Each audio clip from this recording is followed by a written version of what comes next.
What's going on, my friends? Hope you're all doing well. Welcome back to another repaint video. In the video today, we're going to be mixing it up a little bit and taking a break from the Mattel repaints, and we're going to be attacking one of these new Primal Clash figures. I just recently picked up a few of these at Walmart. You can see right there. They're from a company called Lanyard. But these figures are really awesome. They're highly detailed, surprisingly, for how inexpensive they are. This is about $7 for this entire set. And but they make for perfect repaint candidates. So if you are a beginner, you can easily go to Walmart, get the figure, and get all the paints that you need to repaint it, like I'm going to do in this video, or choose your own colors, whatever you want. Be artistic. I'm going to go ahead and get them out of the box, and we'll get started with this video. Okay, so it's business as usual. We're going to be starting off laying down a couple of thin coats of white primer just to get this guy ready for the paint. Next up here, I'm going to be doing a few thin coats of this nice vibrant yellow from Createx to build up the yellow on the sail. I want to kind of model this thing after the style of the Kenner Dimetrodon with that green color, and I'm going to do a little bit different with the sail later on in the video, but I want to kind of model the skin tone after that.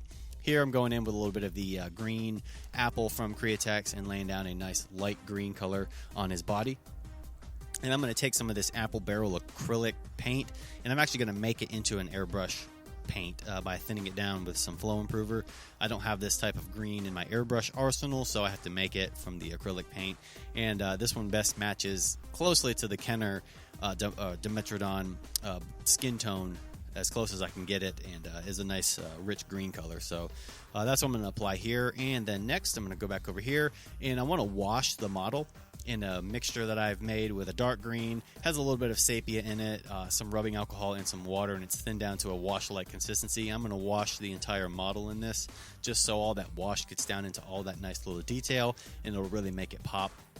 And then I'll come back in later in dry brush all the highlights back up, so the recesses stay dark, and of course the higher spots are the light catches them, and they'll be a little bit lighter.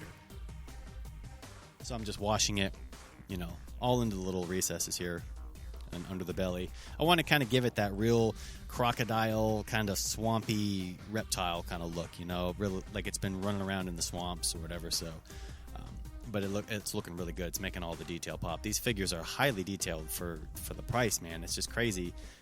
So now the sail right here, like I said, I'm going to do a little bit different. The Kenner one, it's got the little yellow spots airbrushed on it, but this sail is so tiny.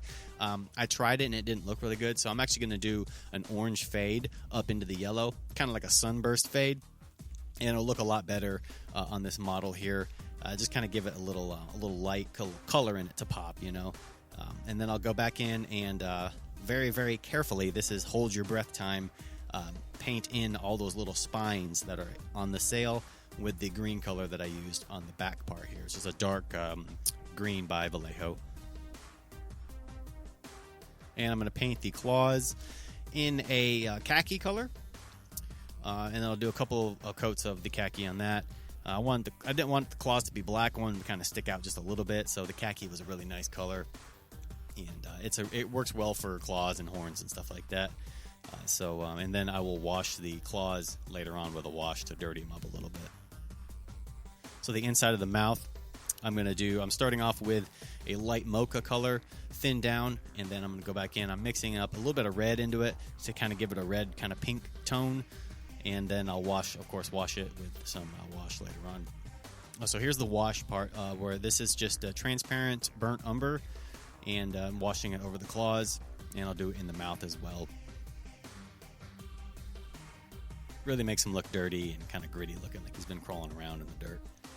So for the eyeball, I'm using Color Shift Red acrylic paint, and then I'll put a little yellow pupil inside the eyeball just to kind of make him look a little menacing and evil. Kind of makes his face look all kind of creepy looking.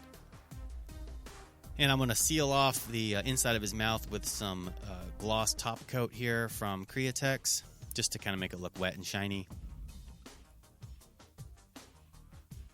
And I'm going to seal him off with a matte varnish, and he will be done.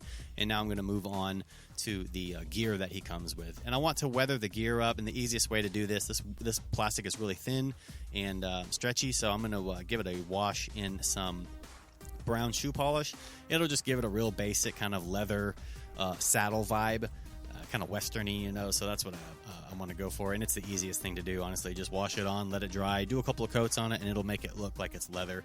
For the rocket launcher thing that goes in the back, I'm using black shoe polish for this. And I'm just going to wash it over the entire model, let it dry, scuff it up a little bit, and it'll kind of make it, it'll give it that weathered kind of futuristic vibe. It'll just make it look better than the standard plastic that it comes in.